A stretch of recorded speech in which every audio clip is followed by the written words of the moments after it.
The first time the rancher heard her whisper those words, the wind almost stole them away.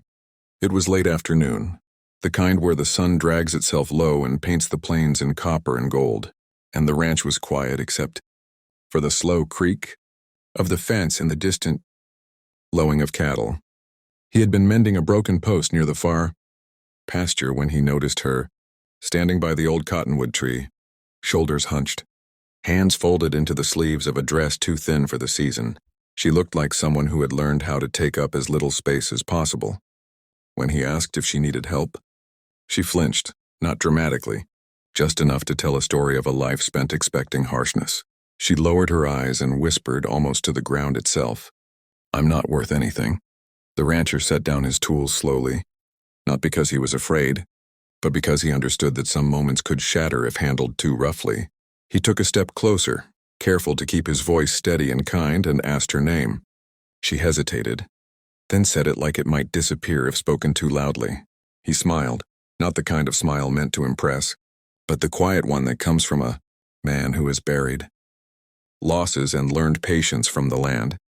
He offered her water, then a place to sit, and when she didn't move, he simply sat on the dirt himself, level with her, showing without words that he wasn't above her, nor was she beneath him. She watched him with confusion, as if kindness were a language she once knew but had forgotten.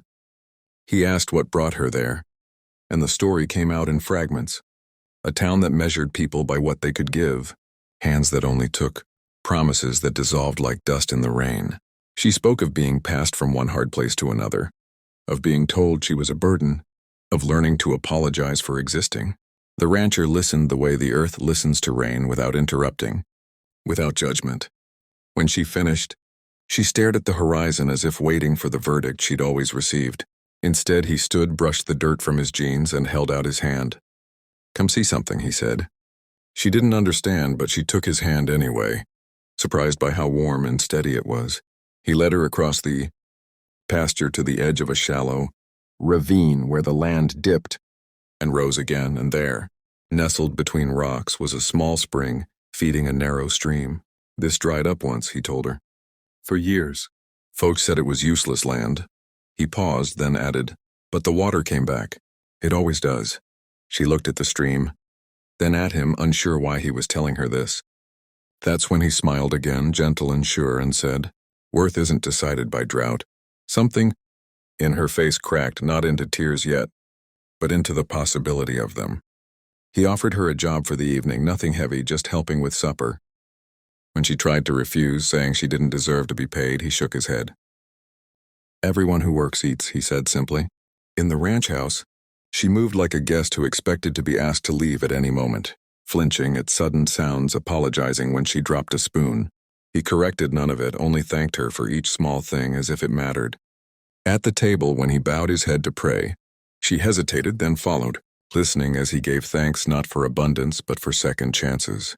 Later, as dusk settled and the sky deepened into indigo, she stood on the porch and watched the stars appear one by one. She whispered again, softer this time, "I don't know how to be worth something." The rancher leaned on the railing beside her. "You don't have to learn that tonight," he said. "Just stay." In that single word was shelter, time, and an invitation to heal. If this story already has you feeling something, if you believe in quiet strength, second chances, and the power of kindness, make sure you subscribe to the channel, because this is only the beginning, and the next chapter will show how one simple smile can change a life forever.